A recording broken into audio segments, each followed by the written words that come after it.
번째, 어떻게 우리가 소생함을 받는가? 통회하고 마음을 겸손하게 가질 때 바로 소생함이 있다 하는 것입니다. 하나님은요, 교만한 자를 멀리하십니다. 마음이 겸손한 자, 자기의 잘못을 회개하고 통회하는 자를 주님께서 사랑하시고 힘을 주시는데, 이사야서 57장 15절에 말씀해 보면 지극히 존귀하며 영원히 거하시며 거룩하다 이름하는 이가 이와 같이 말씀하시되, 내가 높고 거룩한 곳에 있으며 또한 통회하고 마음이 겸손한 자와 함께 있나니, 이는 겸손한 자의 영을 소생시키며 통회하는 자의 마음을 소생시키려 함이라. 할렐루야. 그렇습니다. 다윗도 하나님이 구하시는 제사는 상한 심령이라 하나님이여 상하고 통회하는 마음을 주께서 멸시치 아니하시리이다 라고 간증을 했어요. 그렇습니다. 우리들이 자칫 잘못하면 교만하기 때문에 하나님을 무시하는 그런 삶을 살아가게 됨으로써 하나님이 멀리하니까 그 사람은 힘을 잃어버리고 맙니다. 그러므로 잠언서 16장 18절에 교만은 패망의 선동이요 거만한 마음은 넘어짐의 앞잡이라. 그래서 겸손한 자와 함께 이렇게 있는 것이 축복인데, 왜 그러면 하나님은 회개하지 않는 자나 교만한 자를 싫어합니까? 여러분, 교만은 자기 자신을 높입니다. 우리는 하나님을 높여야 되는데 내 자신을 높이니까 하나님이 싫어하고요. 그 다음에 이 교만한 것은 하나님 같이 되려고 하는 그런 욕구가 있어요. 그렇기 때문에 하나님이 그를 버리는 겁니다. 자, 예를 들어봅시다. 왜 인간에게 주신 그 에덴 동산을 잃어버렸습니까? 왜 거기서 쫓겨났습니까? 왜 이마에서 땀이 흘러야 먹고 살고 흙으로 돌아갈 수밖에 없는 그런 운명이 됐습니까? 우리 하나님은 인간을 그렇게 만드시지 않았어요. 하나님의 형상대로 만들었고, 그리고 그들에게 복을 주셔서 생육하고 번성하고 이 땅에 충만하고 정복하고 다스리라 최고의 통치자로 만들어주셨는데, 이 인간이 그것도 부족해서 마귀의 게임에 넘어가 가지고 하나님같이 달라고 했어요. 선악과를 먹으면 네가 눈이 밝아져서 하나님같이 된다. 그러니까 그냥 홀딱 그걸 따먹고 하나님같이 되려다가 됐습니까? 쫓겨났어요. 하나님이 주신 축복을 상실하고 말았어요.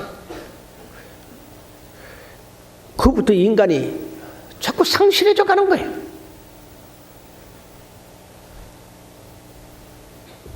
죽음이 점점 가까운다고 하는 것은 이 생명이 소멸된다는 얘기와 같은 것입니다. 결국 죽음이라는 것은 생명이 완전히 손실됐대 흙으로 돌아가는 거 아니겠습니까? 그러므로 이런 교만은 하나님이 치십니다. 삼손이 참으로 하나님이 주신 힘으로 말미암아 얼마나 힘이 셌습니까? 나귀 턱뼈 하나로 블레셋 군인 1000명을 쳐서 죽이는 그런 엄청난 힘을 발휘했습니다. 사자를 그냥 찢어버리는 그런 힘을 발휘했습니다. 근데 그거 교만해가지고 하나님을 멀리하다가 여러분 머리를 깎이니까 어떻게 됐습니까? 힘을 잃어버렸어요. 그래서 블레셋 사람들한테 붙잡혀서 두 눈이 뽑히고 연자맷돌을 도는 그런 노예가 되고 말았지 않습니까? 그런 가운데 이 삼손이 회개하고 하나님 한 번 더 힘을 주시면 내가 이 블레셋 사람들과 함께 죽겠습니다. 그리고 하나님 앞에 회개해서 구하니까 다시 힘이 돌아와 가지고 이 삼손이 그를 조롱하고 놀리는 그 블레셋 사람들의 그 모인 장소에서 두 기둥을 가득 그냥 끌안고 힘을 주니까 그 중앙의 기둥이 부러지니까 그냥 그 극장이 무너져서 그날에 죽은 사람이 3000명이라. 살아있을 때보다 죽을 때 죽인 사람이 더 많더라. 삼손이 회개할 때 힘이 다시 돌아왔습니다. 또 우리가 다니엘서에 보면은 느부갓네살 임금이 그 하나님이 주신 그 능력과 권세로다가 온 그 지역을 다 점령을 했어요. 그래서 지금의 이란, 이락, 그리고 시리아, 이집트까지 엄청난 왕이었습니다. 그리고 바벨론이라고 하는 큰 성을 구축을 하고 그가 이 성은 내 권세와 내 능력으로 이룬 것이 아니냐, 누가 나보다 더 높으냐, 그런 생각을 갖자마자 하늘에서 그 느부갓네살 임금을 말이요 짐승같이 들로 내쫓아 버렸어요. 그래서 느부갓네살 왕이 7년간을 풀을 뜯어 먹으면서 찬 이슬을 맞으면서 그렇게 지나다가 그래도 이 느부갓네살 왕이 깨닫질 못했어요. 그저 자기 쫓겨난 것만 분하게 그냥 바글바글 그냥 속을 썩이고, 짐승같이 생겼으니까 왕궁에 가니까 막 보초병들이 창으로 찔러고 활로 쏠락하니까 거 가지도 못하고, 그렇게 7년 만에 총명이 돌아왔다고 그랬습니다. 왜? 회개하니까. 사랑하는 여러분들이요, 이 세상은 내 힘으로 되는 게 아니구나. 이 정복한 것이 내 힘으로 된 게 아니라 하나님이 내게 힘을 주셔서 그렇게 된 거구나. 그러므로 그 하나님은 누구에든지 힘을 주시고 누구든지 높게 하면 높게 되는 거고 낮추면 낮추게 되는 거구나. 세상을 하나님이 다스리는구나. 회개하고 이제 바로 깨달으니까 총명이 돌아와서 다시 왕위에 올라갔다고 성경 기록하고 있습니다. 그러므로 사랑하는 여러분들이요, 우리가 이처럼 애통하고 나의 부족한 거 회개하고 그리고 겸손할 때 하나님이 힘을 주시고 능력을 주신다는 것입니다. 주님께서 산상수훈 가운데에도 애통하는 자는 복이 있나니 저가 위로를 받을 것이라. 회개한 사람에게 하나님이 위로 준대. 위로 받으면 여러분들이요 힘나잖아요. 또 마음이 청결한 자는 하나님을 복이 있나니 저가 하나님을 볼 것임이라. 여러분, 하나님 보면 얼마나 신이 나갔어요, 그죠? 예. 이번 특별 새벽기도회 때 말이에요, 우리 권사님 한 분이 사업차 그냥 저 울산으로 부산으로 이렇게 물건을 대주러 다니시다가 돌아와 보니까 새벽 3시요. 그러면 이제 한 시간만 자고 그냥 그 졸린 몸, 피곤한 몸을 끌고 새벽기도에 한 번도 빠지지 않으려고 달려와서 기도를 합니다. 근데 너무 힘이 빠져가지고 일하다가는 꼭 쓰러질 것 같아요. 그래서 그래도 하나님 붙잡고 기도하는데, 누가 와서 두 손으로 머리를 이렇게 안수를 하더라 그 말이에요. 그래서 깜짝 놀라서 목사님이 오셔가지고 안수하는가 하고 눈을 떠보니까 주위에는 아무도 없고 목사님은 엎드려 기도하고, 그것이 이상해서 다시 기도를 하는데 또 두 손이 와서 안수를 오랫동안 하는데 그 피곤했던 몸이 소생함을 받아서 힘이 솟고 성령의 충만함이 임하는데 기쁨이 충만하고, 그래서 승리했대요. 할렐루야.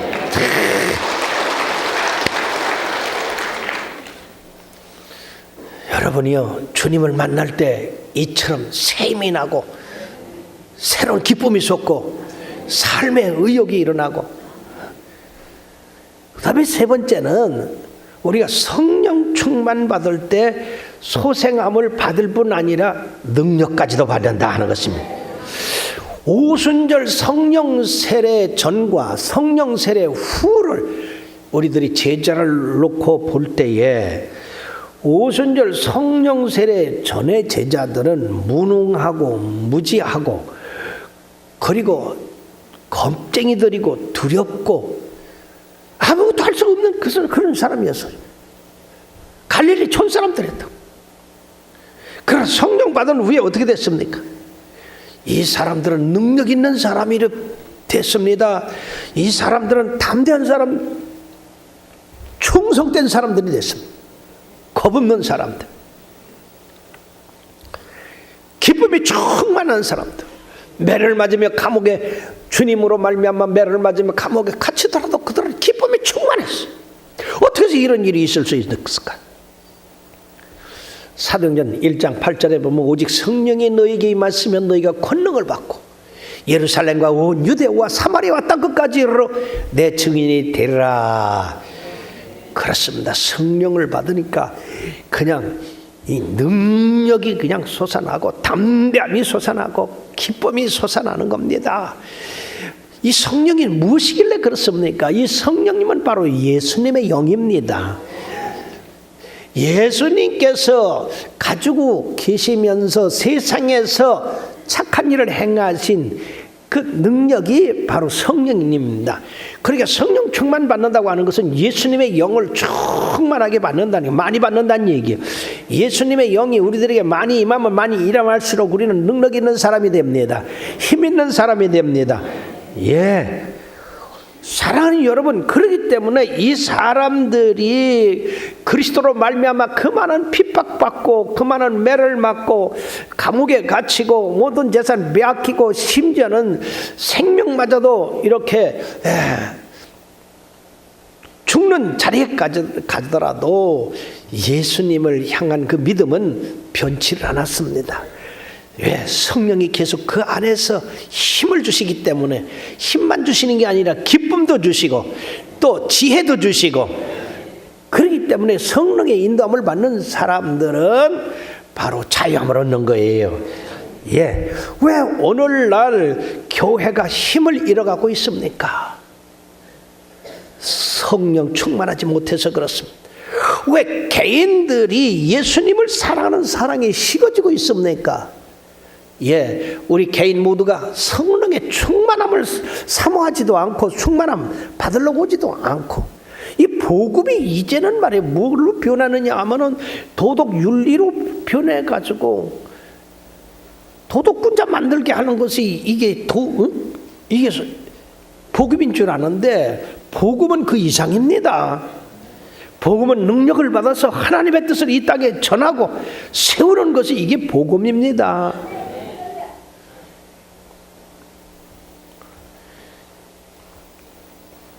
예수님의 영으로 가득 체험을 받는다고 한다면 초대교회 역사가 일어나게 되는 줄 믿습니다.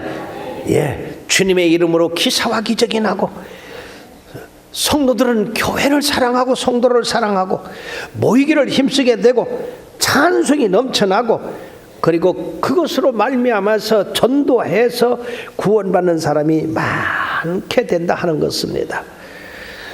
그러므로 사랑하는 성도 여러분들이 무엇보다도 성령 충만 받기를 구하시기를 바랍니다. 우리가 이렇게 간구하면 주님이 주시게 돼 있습니다. 시편 107편 9절에 보면 그가 사모하는 영혼에게 만족을 주시며 줄인 영혼에게 좋은 곳으로 채워주신다고 했는데 바로 성령 주신다고 하는 얘기예요. 또 사도행전 2장 38절에 말씀해 보면 베드로가 이르되 너희가 회개하여 각각 예수 그리스도의 이름으로 세례를 받고 죄사함을 받으라. 그리하면 성령을 선물로 받으리라. 예. 또 이사야서 40장 31절에 보면 오직 여호와를 앙망하는 자는 새 힘을 얻으리니 독수리가 날개치며 올라감 같을 것이요 다른 박질에도 곤비하지 아니하고 걸어가도 피곤치 아니하리라. 그랬습니다. 성령이 임하시면 피곤한 걸 몰라요. 곤비한 걸 몰라요. 왜냐하면 성령님이 새 힘을 주시기 때문에. 예. 끝으로 우리는 이러한 새 힘을 받고 능력을 받았으니까 예수님의 이름으로 그 새 힘, 새 능력을 다른 사람에게도 이렇게 명령할 때의 역사가 일어납니다. 예수님의 이름에는 능력이 있어요. 그리고 그 능력 있는 이름을 우리들에게 주셔서 그것을 사용하도록 하셨다는 것입니다. 쉽게 얘기해서 이 성령의 능력은 우리들이 생활에서 쓰고 있는 도구와 비슷한 거예요. 여러분들 삽을 가지고 땅을 파면 하루에 얼마 파겠어요? 우리가 터하고 있는 하나님 주신 이 터는요, 얼마나 단단한 마사터인지 삽으로 하루 종일 파도 여러분 한 리아까 팔까 말까요? 근데 만약 포크레인이 와서 파면 얼마나 팔까요? 예, 포크레인이 와서 퍽 찍어서 말이요, 그냥 그 흙을 가득 파가지고 덧붙들게 실으니까요, 이야, 순식간에 우리가 완전 이게 산이었는데 이 산이 날아갑니다. 바로 우리가 성령의 능력을 받는다고 하는 것은 이와 같이 하나님의 능력을 받아서 강력한 힘을 발휘할 수가 있다는 것입니다. 그리고 이것을 우리가 받았으므로 다른 사람에게 전해서 다른 사람도 그 힘을 받도록 해야 돼. 그래서 힘 있는 사람 옆에 보면 같이 힘이 나죠, 그죠? 근데 우울한 사람 옆에 가면 어떻게 해요? 같이 우울해져요. 그래서 성경에 항상 기뻐하라, 쉬지 말고 기도하라, 범사에 감사라. 이는 그리스도 예수 안에서 너희를 향하신 하나님의 뜻이라.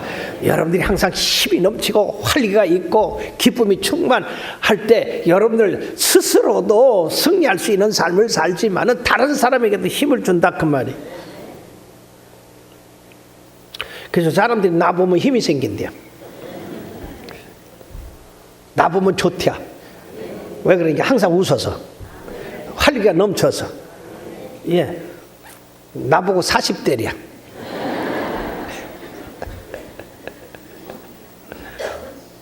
나는 나이를 상관하지 않고 살 것 같아.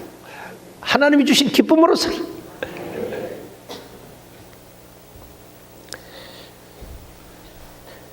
안전뱅이를 일으킨 이 베드로가 뭐라고 사람들에게 어떻게 해서 그 안전뱅이 일어나는가에 대해서 사도행전 3장 15절 16절에 말씀하고 있는데, 너희들이 생명의 주를 죽였도다. 그러나 하나님이 죽은 자 가운데서 그를 살리셨으니 우리가 이 일의 증인이라. 그 이름을 믿음으로 그 이름이 너희가 보고 아는 이 사람을 성하게 하였나니 예수로 말미암아 난 믿음이 너희로 모든 사람 앞에서 이같이 완전히 낫게 하였느니라. 예, 베드로가 능력이 있어서 그런 게 아니라 바로 성령의 능력이 임하고 예수 그리스도의 이름을 믿는 믿음으로 안전뱅이야 일어나라 명령을 했을 때 안전뱅이가 일어났다 그 말이에요. 그러니까 예수 믿으면 이와 같은 일을 너희들도 행할 수 있다 그 말입니다. 사랑하는 여러분들이요, 우리에게는 이렇게 포크레인 같은 큰 그저 도구를 줬는데 우리들이 맨날 산만 갖고 땅 팔려면 힘든 거예요. 그러게 여러분들이 주님이 주신 이 능력과 권세를 활용하시길 바랍니다. 자신한테도 명령 오시고 다른 사람한테도 명령 오시고 하면 그 이름이 역사가 일어납니다. 마가복음 16장 15절에서 18절까지 뭐라고 했습니까? 또 이르시되 너희는 온 천하에 다니며 만민에게 복음을 전파하라. 믿고 세례를 받는 사람은 구원을 받을 것이요 받지 않는 사람은 정죄를 받으리라.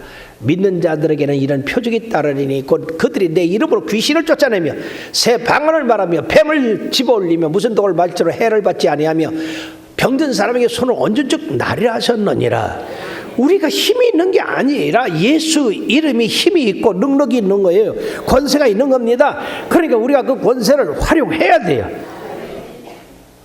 이무긴이라고 하는 분은 우리나라 유명한 소설가인데 이분이 갑자기 중풍이 와서 한쪽이 마비됐습니다.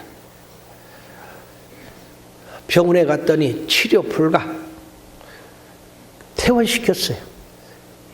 이제는 글을 쓸 수가 없습니다. 희망이 끝이 났습니다. 그러다가 가만히 생각하니까 현신의 권사가 자기 친구요. 그래서 현신의 권사를 보고 야, 나 좀 와서 고쳐봐라 그랬어요. 그래서 이 현신의 권사가 그 집에 들어오자마자 오기나 일어나. 아니 지금 전신마비돼서 꼼짝도 못하는 사람 보고 일어나라고 소리를 질러더라는 거야. 그래가지고 이 이목인 씨가 참 건방지다. 나는 와서 안수도 하고 뭐 붙들어 좀 이렇게 만져주기도 하고 그럴 줄 알았는데 건방지게 오자마자 이 마비된 사람 보고 일어나라고 소리를 질르냐. 근데 가만히 생각하니까 사도행전 3장에 날 때부터 안전뱅이도 일어나라고 하니까 일어났다. 그래가지고 어이구 섭섭할 게 아니구나. 기분 나쁠 게 아니구나. 마음을 고쳐 먹고서 일어나려고 보니까 움직이지 않던 손이 움직이더라 그 말이야. 또 왼손도 움직이더라 그 말이야. 그래서 일어나니까 벽을 잡으라. 그래 벽을 잡았어요. 돌아라. 또 돌았어요. 자, 이 이목인 씨를 보러 왔던 제자 하나가 그 꼼짝도 못하던 자기 스승이 명령을 하니까 그렇게 일어나서 돌고 하니까 그냥 놀래가지고 소리를 지르고 도망을 갔대요. 그 후로 이분이 깨끗하게 되어서 시를 썼는데 그 시가 바로 새 손이라는 시입니다. 그 시의 끝에는 뭐는 나는 그리스도의 손을 압니다. 십자가에 못 박힌 손을. 그라고 끝을 맺습니다. 사랑하는 여러분, 그렇습니다. 우리 주님은 능력이 있어요. 그 능력을 우리들에게 주셨다고 그랬어요. 우리는 그 능력을 우리들이 활용해야 됩니다. 그러므로 예수님의 이름으로 일어나라. 예수님의 이름으로 소생함을 받아라. 예수님의 이름으로 부유함을 받아라. 예수님의 이름으로 기뻐하라. 우리가 그 이름을 빌어가지고 이렇게 나 자신에게도 낙심되고 낭망될 때에 시편의 기자처럼 아무개야 왜 낙심하느냐. 너는 하나님을 바라봐라. 새 힘을 얻어라. 솟아나라. 그렇게 명령할 때 그 이름, 그 명령이 우리들에게 임해서 새 힘을 받고 소생하게 되어서 승리하는 삶을 살게 되는 것입니다. 사랑하는 여러분들이요, 우리는 날마다 새 힘이 필요합니다. 세상은 우리를 얼마나 낙심하게 만듭니까? 그러면서 우리를 날마다 소생시키는 것은 기쁜 소식인데 이 기쁜 소식은 하나님의 말씀이다 하는 것입니다. 하나님의 말씀을 날마다 읽고 묵상하고 그 말씀을 내 것으로 삼으십시오. 성경에는 얼마나 많은 말씀이 우리의 영혼을 소생시키는 말씀인지 모릅니다. 뿐만 아니라 우리가 하나님 앞에 잘못한 거 회개하고 겸손할 때 우리 하나님이 우리에게 새 힘을 주십니다. 무엇보다도 성령 충만하면은 우리가 새 힘만 얻을 것이 아니라 권능까지 받습니다. 그리고 예수님의 이름으로 담대하게 명령하십시오. 새 힘을 받으라. 일어나라. 담대하라. 마귀를 물러가라. 그럴 때 그 믿음의 말이 역사를 일으킨다 하는 것입니다. 예수님은 오늘도 살아계십니다. 여러분들을 사용해서 여러분들 자신도 소생함을 받고 많은 사람이 소생함을 받아서 그리스도 안에서 살기를 원하시는 분이 주님이십니다. 열심히 여러분들 이 소생함을 가지고 날마다 승리하기를 주의 이름으로 축원합니다.